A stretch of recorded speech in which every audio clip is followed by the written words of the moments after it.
I used to know what it felt like to belong. Not the warm kind, not the soft kind people wrote poems about.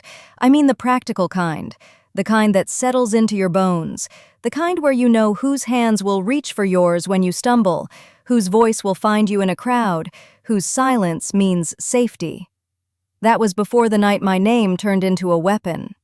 It started with a cup of wine. Everyone pretended it was nothing. A simple offering during the feast, an old family ritual. I remember the candle smoke curling around the rafters. I remember how the hall smelled like roasted boar, sweetbread, and expensive perfume trying to cover old fear.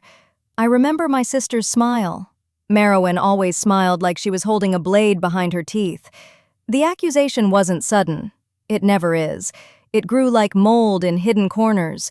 First a whisper, then a glance that slid away from mine, then a sudden tightening of the room the moment I carried my cup past the dais. Someone needed a villain before the next morning. Someone needed a scapegoat.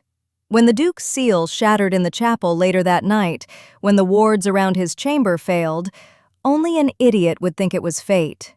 The evidence was planted like breadcrumbs, my family's token wrapped in oil-stained cloth, my signature pressed into a wax smear that looked like it had been there for days, and my sister stood at the center of it all. Merowyn didn't raise her voice. She didn't need to. She looked at me like I was a stray dog that had wandered into the wrong yard. "Lyra Voss," she said, and the way she said my name made my skin crawl. "Tell them you didn't do it." I opened my mouth. Words rose, truth, explanation, the calm insistence that I hadn't touched the Duke's seals. But the court leaned in with hungry eyes, and the guards behind them moved like a single thing. They didn't listen. They never do when someone's already decided what you are. The Master of Oaths dragged my token from the chapel floor, held it up like proof enough to end a life. The bailiff's hands trembled slightly. Whether from guilt or anticipation, I couldn't tell. Then came the question that wasn't really a question. "Did you bargain with the old powers?" My stomach turned cold. "I don't know what you're talking about." But my lie wasn't the right shape for them. My silence was framed as confession. My fear was framed as guilt. And when the Duke's wardkeeper stepped forward, his face pale with certainty, he said the words that sealed me. "The mark matches her bloodline." Bloodline. As if my veins belonged to the court. As if my bones could be subpoenaed. They chained my wrists in front of everyone, and I watched Merowyn's hands remain clean. No cuffed flesh, no trembling guilt. She stood close enough that I could smell the sharpness of her perfume, but far enough to pretend she was above the cruelty. "I tried to protect you," she whispered, when the crowd's attention shifted toward the Duke's broken seal. I looked at her. She looked away. And in that instant, I understood what she meant. She hadn't been protecting me. She'd been preparing me to fall. They branded my shoulder with the ward shard symbol, burned into my skin a claim that would never fade. They called it justice. They called it protection. They called it keeping the realm safe. Then they shoved me out the western gate at dawn. A broken woman can survive a lot, but being cast out by the ones who knew your name? That kind of breaking feels like someone removed the floor beneath your soul. I walked until the towers became silhouettes. I walked until my shoulder burned with every step. I walked until my breath came in ragged pieces and my feet stopped remembering how to be steady. By the time night fell, I wasn't sure whether I was moving through the forest or being moved by it.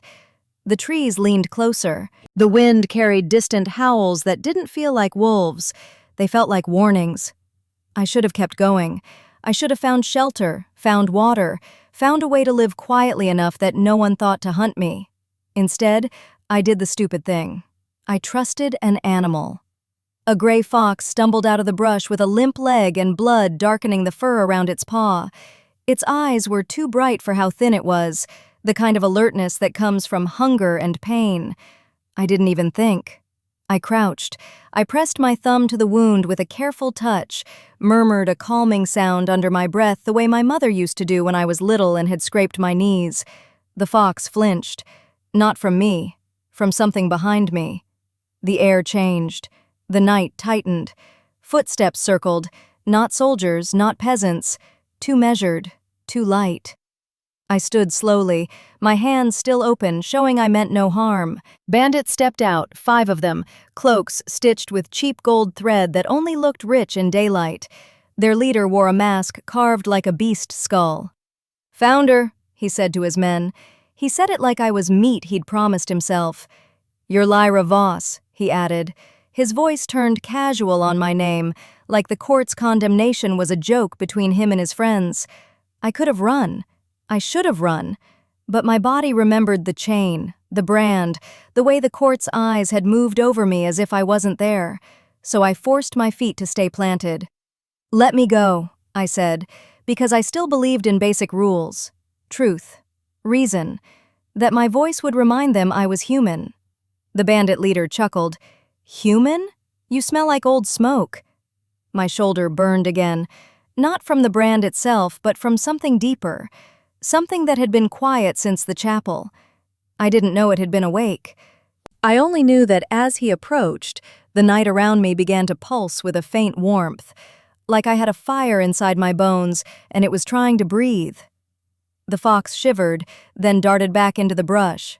The bandits hesitated, not because they saw my courage, because they felt something in the air and couldn't name it.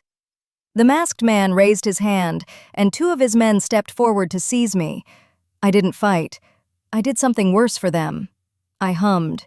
It was a low, steady sound I used to make when my mother tried to soothe fevered children. I'd forgotten I still knew it until my throat offered it automatically. The humming rolled into the trees, into the stones, into the dark. The bandits froze, their eyes unfocused. The air thickened.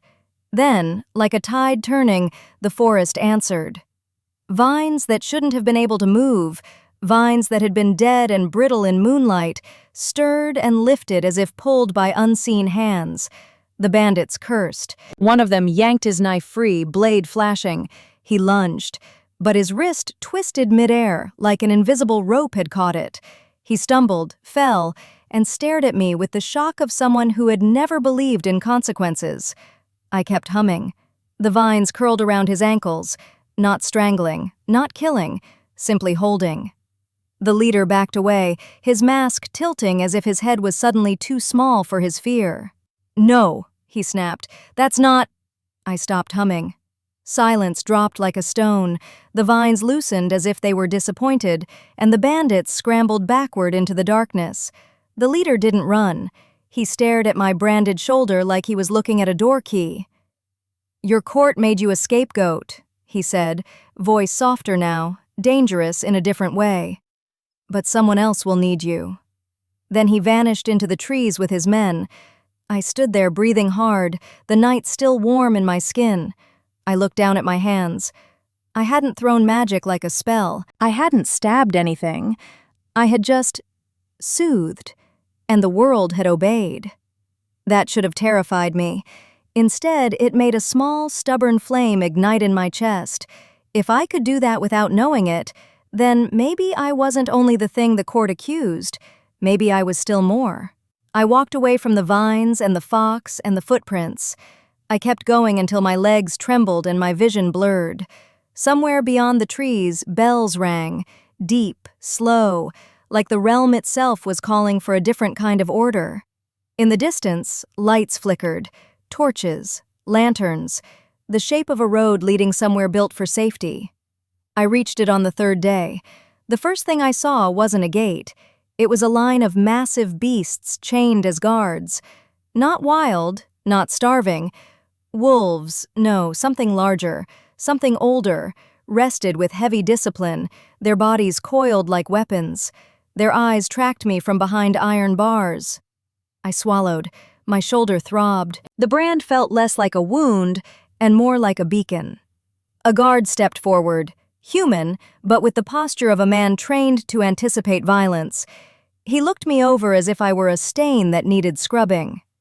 "You," he said. "Name." My throat tightened. If I told them the truth, I would be branded again. If I lied, I would be found out. So I chose the 3rd option, agency. I straightened. I lifted my chin. "Lyra Voss," I said, letting my name land without apology. His face didn't change, but the nearest wolf's ears tilted forward. The chain links clicked faintly. The guard frowned and waved another man over. They argued in low voices. I couldn't hear the words clearly, but I watched their hands, watched how one of them kept glancing toward the forest as if expecting an attack that wasn't just human. Then they brought me inside. The castle was carved from dark stone, older than the Duke's promises. It rose from the earth like a fist around a heart, and when I crossed the threshold, the air tasted different, warm, alive. Not in a welcoming way, in a watchful way, as if everything inside already knew what I was. They led me to a corridor where torches burned low, their flames steady, almost impatient. At the end of the hall waited the Alpha King. I expected something dramatic, a throne, a grand posture, a voice made to command. What I got was worse. He didn't move like a ruler. He moved like a predator who had forgotten patience was a virtue. Cale Draxon, silver hair tied back, storm-gray eyes that reflected torchlight like steel. His build looked carved by discipline, broad shoulders, tight waist, arms that didn't need armor. He stood with his hands behind his back like he had all the time in the world. But the wolves around him, whether they were in the room or in the castle's shadows, shifted in unison when I arrived. Their attention wasn't curious, it was protective. The guards didn't escort me to him with kindness, they escorted me with suspicion. It made me angry. It made me tired. It made me determined not to collapse into the role they wanted. I didn't kneel. I didn't plead. I stayed upright and spoke clearly. I'm not here to harm anyone. Cale's gaze didn't soften. Instead, his eyes narrowed slightly, as if my voice had hit a familiar note, and he couldn't decide whether to trust it. He didn't answer me right away. His silence stretched. The wolves kept watching. And then, without warning, something in the air snapped like a leash tightening. A faint, almost invisible pressure pressed against my ribs. Not pain, demand. I felt it in my branded shoulder first. The brand warmed, then pulsed, like the wound recognized its purpose. Cale's presence shifted. His command moved through the room without him raising his voice. The guards stepped back. The wolves held their positions. Cale took one slow step forward, and I saw it then. The way the light seemed to bend around him, the way the hair at the back of his neck didn't quite obey gravity. His beast form wasn't just an inherited myth, it was close, waiting. I understood why they were all tense. They weren't afraid of him hurting me. They were afraid of what his beast might do if I triggered something. I didn't know what I carried, but I knew my ordinary acts could matter. So I did the only thing I had done in the woods. I offered comfort. There was a broken table in the corridor, one corner splintered, leaving jagged wood that could cut someone later. The guards had ignored it. I picked up a cloth torn from a nearby sack, wrapped it around the sharp edge, and tied it off with swift, practical knots. I cleaned the splinters. I made the place safer. Cale watched me the entire time, not with words, with his pack. The wolves' shoulders eased a fraction. A low sound traveled through them, like agreement. When I finished, I looked up. Cale's expression remained controlled, but the beast in him, whatever presence lived behind his eyes, shifted closer to the surface. He spoke at last. "Why are you bleeding?" My shoulder. The brand had begun to weep again, a thin line of dark liquid like ink seeping through a wound. I didn't know how to answer him without exposing everything. The court accusation, Merowyn's betrayal, the bandits, the vines that had moved for my humming. So I chose truth in a measured dose.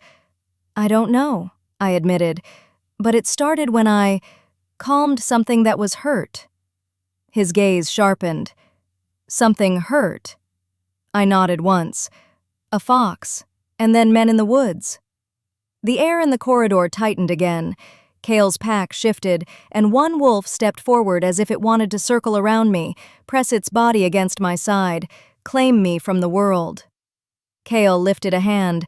The wolf stilled. That restraint told me everything. He could command his beast, but his beast was still deciding whether I was safe. He studied me for a long time. Then he turned slightly, gesturing toward the guards. "Bring her to the infirmary," he said.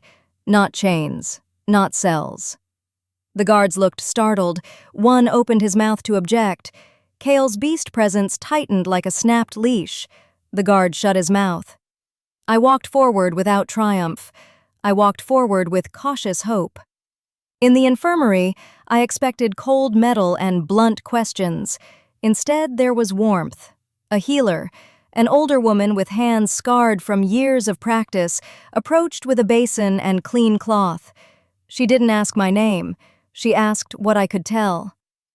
"When did the mark change?" she murmured. I sat carefully. My shoulder burned as she applied a balm that smelled of crushed herbs and something bitter. The pain wasn't unbearable, but it dragged its claws under my skin, demanding attention. As she worked, I hummed again. Barely. Just enough to keep my breath steady. The balm warmed. The wound softened. The healer glanced at my eyes. "You have a gift," she said quietly. I stared at her, startled by how calmly she spoke. "I don't. I'm just tired. I got blamed for something I didn't do." The healer's expression turned complicated. "A court can accuse anyone," she said, "but the mark doesn't move for liars." I swallowed, because the mark was still alive, and it seemed to respond to my ordinary kindness the way a beast responded to a familiar voice. Kale came to the infirmary at dusk. He didn't enter like a savior. He entered like a storm testing a window. The wolves outside the walls howled faintly, a sound that echoed through stone. Everyone inside went still. The older healer didn't bow. She just stood straighter and looked at him with practiced respect. Kale's eyes went to my shoulder, then to my face. Then he spoke like each word cost him. "Does it hurt when you hum?" It was such a specific question that my throat tightened. I shook my head. "It hurts less. It quiets it." He looked away for a split second, not like he was embarrassed, like he was battling himself. Then, without asking, he stepped closer to the healer and ordered, "Keep her here tonight. Watch her wound. If it worsens, wake me." The healer nodded. I should have felt relieved. Instead, I felt exposed, because when Kale's gaze lingered on me, something deep inside his pack seemed to settle around me. Their attention wasn't only duty, it was possessive protection, and protection, I'd learned, could become a chain.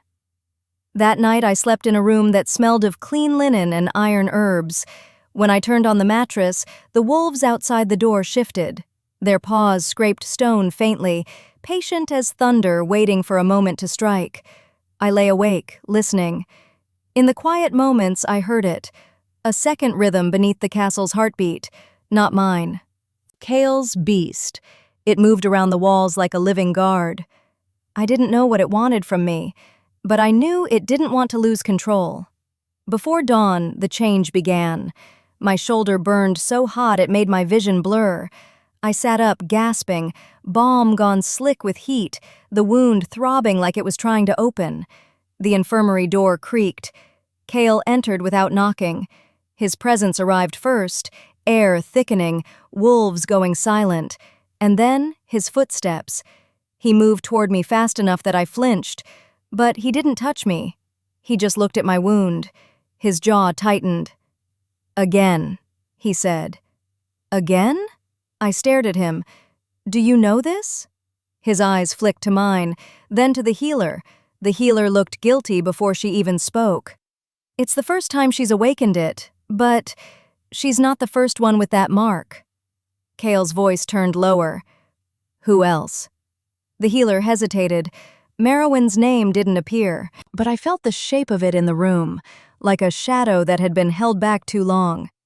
I swallowed hard. "Tell me." Kale's gaze shifted back to me, and I saw a decision forming behind his eyes. "Quiet," he told me, not harshly, commandingly, but the beast pressure around him eased, like he was trying not to overwhelm me. I didn't collapse. I didn't obey like a prisoner. I kept my voice steady. "If you know something, say it." He held my stare, and I felt something crack in his armor. Not affection, not yet, but honesty. "The ward around my court failed years ago," he said. "The council blamed it on a traitor. They called that traitor a curse-bearer."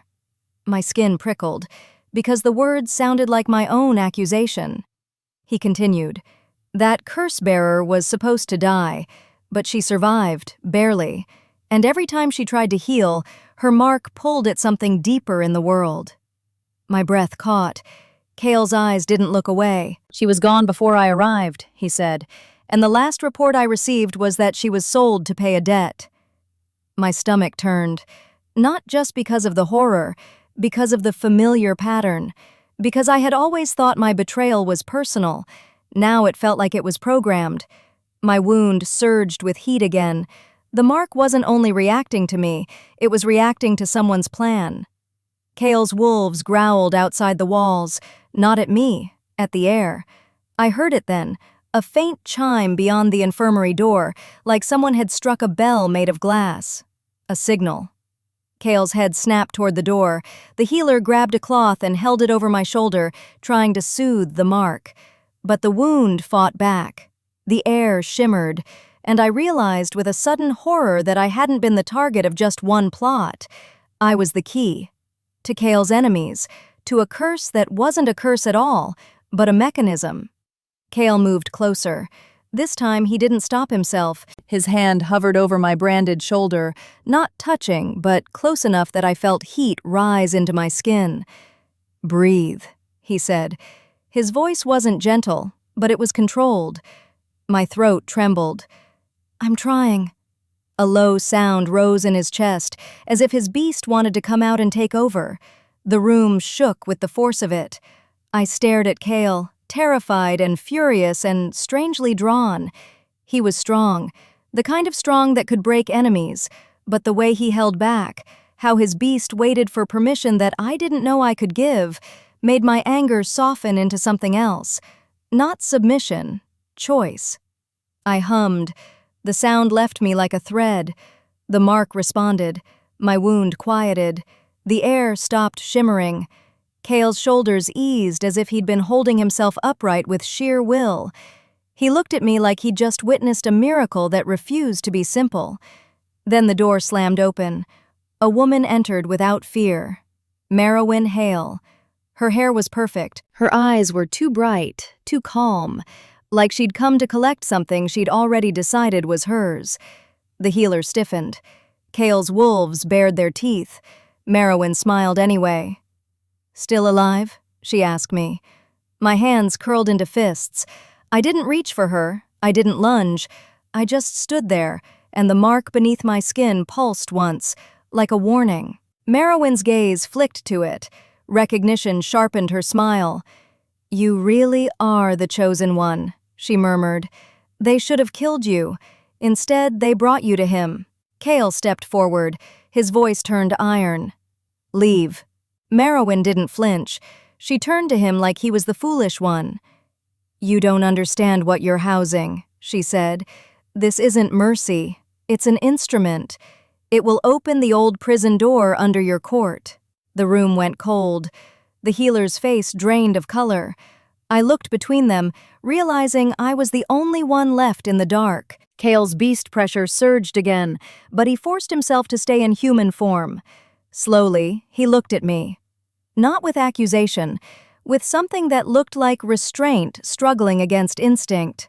"You asked me about the mark," he said. "Now she tells you the truth." My voice was thin. "Then why did you blame me?" Merowyn's eyes narrowed, annoyed by my question. "Because you would never have come willingly," she said. "You don't have the kind of power that arrives with permission." The words hit me like a slap. Power. Power that belonged to me, or power that belonged to someone else inside my skin. I took a step toward Merowyn, not to fight, to control my own fear. "I won't be used," I said. My hum rose in my chest, not loud but present. The mark warmed. Merowyn watched it closely, like she was watching a lock turn. Cale moved before Merowyn could speak again. He didn't strike. He commanded. His wolves flowed into the doorway, blocking Merowyn's path. The air thickened with predatory patience. Merowyn's smile faded for the first time. "You think your beast will save you?" she asked. "It will only protect the instrument until it's time to use it." Cale's eyes burned, but he didn't react the way she wanted. Instead, he turned his attention back to me. "I won't let her take you," he said. I almost laughed, not because it was funny, because it sounded like what everyone else had said just before they betrayed me. So I lifted my chin and chose caution. "How?" I asked. "What are you going to do to keep me safe?" Cale's answer wasn't words. His pack shifted in a ring around the infirmary.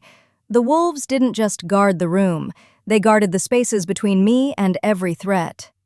Merowyn tried to move sideways. A wolf stepped in. She tried again. Another wolf adjusted. No violence, no blood, just relentless positioning. Merowyn stared at them with open disbelief. "Your beast never does this," she whispered. Cale's gaze didn't move from me. "His beast does what I allow," he said. It was the first time his voice sounded like honesty rather than command. Then he ordered the healer to lock the ward doors. The healer moved quickly. I watched her hands, watched her fear. And I realized something. The ward around Cale's court had failed years ago once. Maybe the court had been protected only by luck, or by sacrifice. Maybe Merowyn had planned for the failure to happen again. Maybe my mark wasn't a weapon to open a prison. Maybe it was an anchor, a seal, a choice made by someone long before me. Shocking twists came in quiet forms. When Merowyn left, dragged out by wolves that didn't touch her, only escorted her away, she looked back at me one last time. Her gaze held a promise, not of forgiveness, of return. After she vanished into the corridor, Cale exhaled like he had been holding his breath for years. Then he turned to me. His eyes met mine. The beast pressure around him eased but didn't disappear. "From today," he said, "you stay under guard." My stomach tightened. Guard meant control. Control meant chain. But the wolves didn't just guard my door. They guarded my ability to move. They tracked the corners where Merowyn's power might reach. They seemed to understand that I was not a prisoner, but a person with a dangerous key in her skin. I swallowed. "Fine," I said, "but I'm not just something to protect." Cale's jaw tightened. He didn't like challenges, but his pack's attention softened, like they approved of my spine. "Then prove it," he said. So I did. I learned the castle's routines, not through servitude, through observation. I watched how the kitchen smelled of rosemary and smoked salt. I watched how the healers brewed broth for fevers. I watched how Cale's men trained in silence, as if noise was a risk. When no one demanded my help, I offered it anyway. Ordinary actions became a strategy. I started humming as I worked through the mornings, measuring herbs, stirring stew, wrapping fresh bandages. The wounded soldiers who sat by the infirmary stopped shivering as I passed. Not because I healed them like a mage, because my voice steadied the tremor in their bodies.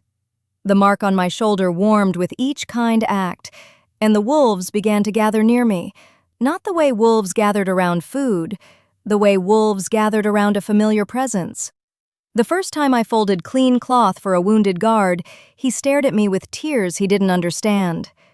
"I can breathe again," he whispered. I didn't take credit. I just nodded. I kept working. Cale noticed everything, not in a dramatic, possessive way, in the slow way a predator notices changes in weather. He began to appear at the edges of my days, in the dining hall while I served bowls, in the courtyard while I picked splinters out of wooden gates, in the infirmary while I hummed to soothe the ache that rose from my own wound. When he watched me clean, his beast presence shifted like it recognized something it hadn't seen in a long time. Rejection used to be my weapon. I'd been rejected by my family, rejected by the court, rejected by the people who had once spoken my name with affection. But Cale didn't reject me. He questioned me. And questioning is different. It's a form of respect you earn without demanding. Of course, the council didn't like that. They complained through intermediaries. They sent messengers with polite threats. They argued that a woman like me would bring ruin. They called me dangerous in soft voices. And then they tried to test the walls. The night the third ward door flickered, I was in the kitchens, hands dusted with flour, humming under my breath while I kneaded dough for morning bread.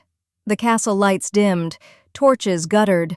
Somewhere deep in the stone, a bell rang like glass breaking. A tremor ran through the floor. The cooks shouted. Men rushed from hallways. Wolves surged toward the corridors. I felt the mark in my shoulder flare with pain. The heat was wrong. It wasn't soothing pain anymore. It was an answering pain. Calling. I froze with flour on my fingers. A guard grabbed my arm. "You need to leave!" I pulled free gently because I refused to be handled. "I know," I said, "but I need to understand." Kale appeared in the kitchen doorway. His eyes were darker now. The beast in him hovered at the edge of his skin like a shadow ready to become real. "Come," he ordered. I followed, not because he commanded me like property, because the truth was pressing on me from inside. We reached the ward door beneath the castle. It was an iron-lined passage with carvings that looked older than language. The air around it smelled like damp stone and something metallic, blood without any blood shed. Kale's wolves formed a perimeter. His council members stood behind him, faces pale with strategy. The old veteran, Kale's most trusted commander, stepped forward, eyes locked on my shoulder. "You're the key," he said, voice flat. I stared at him. "I'm a person." He didn't flinch. "A person can still be a key." The council erupted in murmurs. I recognized my old cage in their voices. They were planning my use without calling it use. They were planning my sacrifice without calling it murder. Kale's eyes snapped to them. "None of you touch her," he said. It wasn't a plea. It was the kind of command that came from a king who'd already broken once and refused to break again. Then the ward door began to glow. The glow wasn't blue or gold. It was the same smoky darkness as my shoulder brand. It rose in the carvings like ink filling a carved wound. My breath hitched, because the door recognized me, not as a prisoner, as an answer. I stepped closer. The wolves tensed. Kale didn't move to stop me. Instead, his beast presence pressed closer to me, like it was giving consent in a language only wolves understood. I placed my palm against the iron. Pain shot up my arm. The mark on my skin pulsed violently. Then the humming came without my permission. Not a soothing hum, a resonance, a vibration that shook the ward door's carvings into responding patterns. The iron softened. It didn't melt into uselessness. It flexed into a shape as if it was meant to be opened by touch and tone. My eyes filled with tears I hadn't earned. Not because I was weak, because something inside me understood this place, this mechanism, this prison. A memory flashed, faint, not mine, like a story carved into my blood. A woman with a mark like mine had once stood here too. She had hummed to seal something. She hadn't fought. She hadn't begged. She had chosen. I jerked my hand away, breathing hard. The door stopped glowing. Kale stared at me like he was reading a prophecy written on my skin. The council members looked furious, because they'd expected control, and I'd just proven I had the power to disrupt their plans. The old veteran's voice turned sharp. "So it listens to her. That's proof." "Proof quo what?" I demanded, my voice shaking but not surrendering. He didn't answer right away. His eyes went distant, as if he was reciting an oath he hated. "The ward door is a prison for the beast blood curse," he said. "The one that makes kings lose themselves, the one that draws enemies to the throne." My throat tightened. Kale's wolves growled at the word curse. Kale's gaze snapped to the old veteran. "Stop," he said. But the old veteran kept talking. "Every time the prison weakens," he continued, "it needs a bloodline anchor. The mark on her, it's supposed to hold it shut." My heartbeat thundered. So Merowyn hadn't been trying to open a prison. She'd been trying to replace an anchor with a weapon. She'd tried to turn my gift into a tool for someone else's victory. Kale's expression shifted into something colder than anger. Not violence, decision. "Then we stop the curse the right way," he said. The council recoiled, because the council wanted results quickly, And Kale wanted control through truth. He looked at me. "Will you help?" he asked. The question mattered. He didn't order, he asked. And his beast pressure didn't claw at me. It waited. It gave me space to choose. I swallowed. Everything in my life told me to refuse. Everything in my life told me no one would do anything for me without a price. But Kale's pack had guarded me without touching me. Kale had held back his beast instead of forcing my compliance. Merowyn had used my mark like a rope. Kale had treated it like a responsibility. My agency rose to the surface like a tide. "I'll help," I said, "but not because you own me, because I want my life back." Kale's eyes narrowed. Then his beast presence steadied, like an oath had formed between us. He turned to the old veteran and ordered, "Prepare the ritual grounds, tonight. No council, no interference." The old veteran opened his mouth. Kale's wolves stepped forward. Even without violence, the intimidation carried weight. The old veteran shut his mouth. When Kale turned back to me, I saw something rare in him. Not softness. Vulnerability shaped like restraint. He looked away for a moment. Then he spoke low. "You don't understand what you're carrying," he said. I met his gaze. Neither did I understand my court could lie. His jaw flexed. He didn't argue, he guided, and when the ritual night arrived, I chose how I would be part of it. We went to the ritual grounds beneath the castle, an open chamber carved into stone, walls etched with the same smoky pattern as my mark. Torches burned around the circle. Kale stood at the edge. His wolves formed a ring. The old veteran watched from a distance with guarded eyes. I stepped into the center.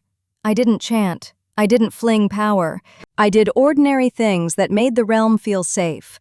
I placed clean cloth on the stones where my mark's ink-like glow had seeped. I set a bowl of spring water beside the circle. I laid out herbs and salts. Then I hummed. The sound rose into the chamber. The stones listened. The mark on my shoulder warmed, and with each note, a thin smoke uncoiled from the carvings like a serpent waking. I breathed through the pain, not to endure it, to learn it. Kale moved closer, and this time his hand did touch my shoulder. Gentle, firm, grounding. My breath caught. His beast presence didn't surge to dominate. It calmed, as if his instincts recognized that healing requires not taking. The smoke thickened. A shadow formed against the wall, like a figure made of night and old blood. A voice echoed from nowhere. Not in words, in hunger. My stomach turned. Kale's wolves snarled. The shadow lunged. But it didn't reach me. It slammed into an invisible barrier, woven from my hum and Kale's restrained power. Kale's beast form tried to push forward through his skin like a storm breaking a dam. I felt it. Felt the king's dangerous nature press against my senses, and I almost panicked. Because I'd been trapped once, I didn't want to be trapped again. So I changed my hum. I softened it. I made it steadier, like rocking a child. The shadow recoiled. Not defeated, repelled. The prison inside the wall sealed again, carving smoke back into stone. When the chamber went quiet, I swayed. My knees nearly buckled. Kale caught me before I hit the ground. Not with grabbing hands, with careful support. His grip felt like a promise. "You won't fall here." I looked at him, breath ragged. His eyes were wild now, controlled by will, not by calm. The old veteran watched in silence, as if witnessing something he couldn't explain. Then the lights in the chamber flickered. A final tremor rolled through the stones. The prison didn't fully close. It needed more. It needed the anchor to commit. That was the shocking twist I didn't want to accept. My mark wasn't just a key. It was a tether, a bond to the curse, a bond to the king it had tried to destroy. If I anchored it properly, the prison would lock the curse away for good. But my bloodline would be bound to Kale's throne. Not as ownership, as consequence, as destiny. I stared at my branded shoulder and realized the court's accusation wasn't entirely wrong. I hadn't caused the Duke's seal to break. I had been carrying the same mechanism that could break kings if left unchecked. Merowyn hadn't invented the story. She'd used it. She'd turned my gift into a weapon because she believed power only belonged to those who deserved it. And then it occurred to me, maybe Merowyn deserved something else entirely. Her betrayal wasn't random, it was planned, which meant she wasn't working alone. I turned to Kale. "Where is she?" His gaze sharpened as if he already knew. "Outside the walls," he said, "waiting." Waiting for what? He stepped closer, his eyes dark, his beast presence pressed around me like a cloak. "To bargain," he said, "to force your mark open, to free the curse into my court." My throat tightened. The council wanted it, Merowyn wanted it, the curse wanted it. And all of them would use me like a lever.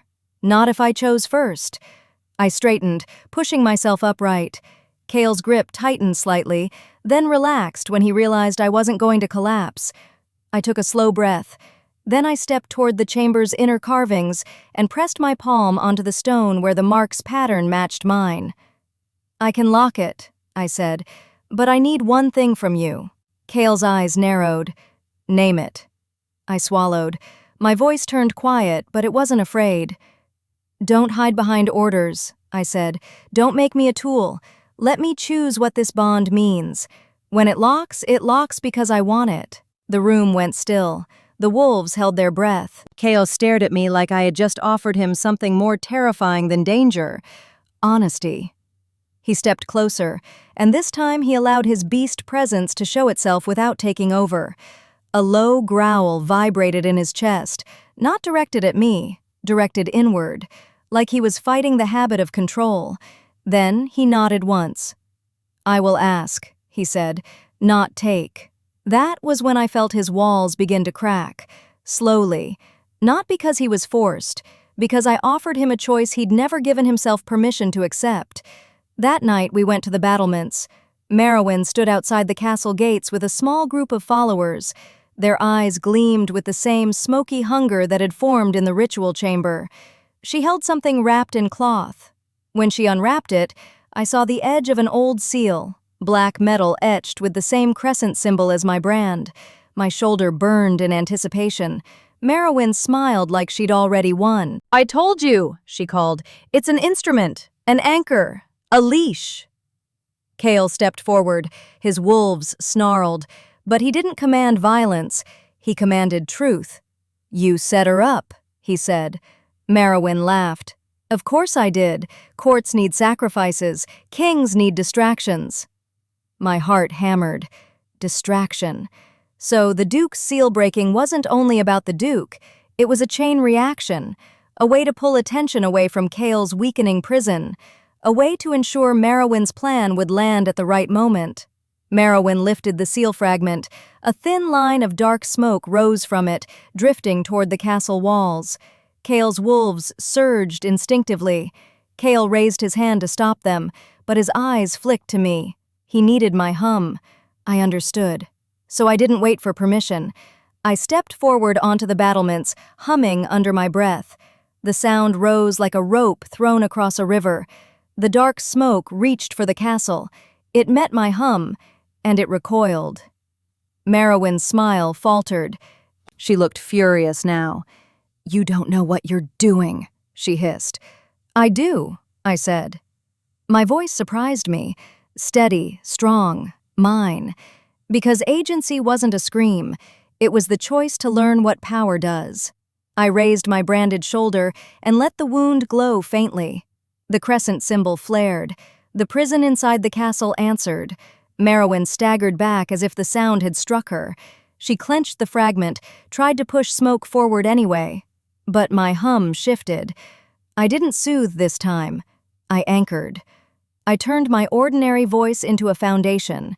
The smoky serpent of curse light curled into itself and sank into the stone, sealing the fragment's path. Merowyn's fragment cracked.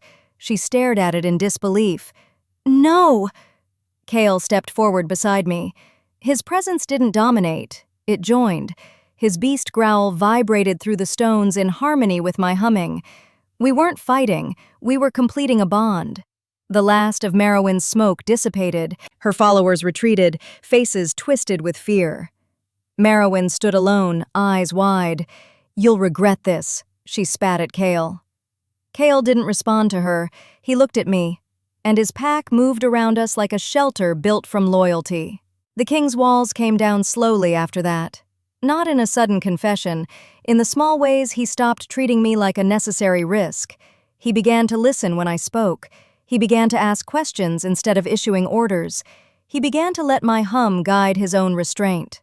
In the mornings, I kneaded dough and hummed, and the kitchen air felt warmer. In the afternoons, I cleaned gates and bandages, and the wolves watched like they were learning a new form of peace. At night, when my shoulder ached from holding the prison shut, Kale sat near me, not invading my space, just letting me feel he was there. I didn't need him to declare feelings. His pack declared it in their posture, their circling protection, their gentle attention. And when I tried to distance myself, out of fear, out of habit, they didn't punish me. They waited. They behaved like they understood consent.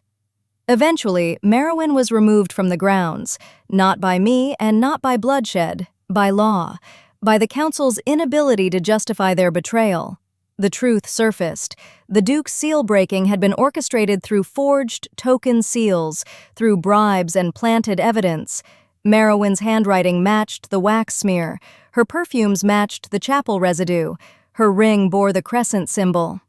When the court finally had to admit what it did, I didn't beg. I didn't gloat.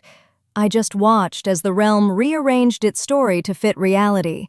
It didn't bring me back the years I'd lost, but it restored a part of my spine. By then, Kale had already offered me a different future, not a cage, a place where my agency mattered.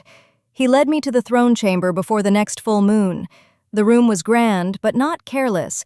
Dark banners hung like storm clouds. The throne looked like it had been built for someone who expected betrayal. Kale didn't sit immediately. He stood, watching me. I saw the question in his eyes, the need to ask without demanding, the fear of giving too much. His beast shifted in his stance, restless. I walked to the center of the chamber and hummed quietly once to settle the bond inside my shoulder. Then I looked up. "I won't be your cure," I told him. "I won't be your punishment. I won't be the story everyone tells to feel safe." Kale's gaze darkened.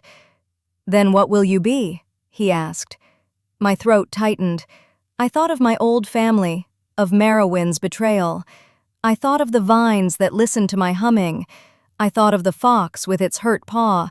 I thought of the ward door responding to my ordinary touch.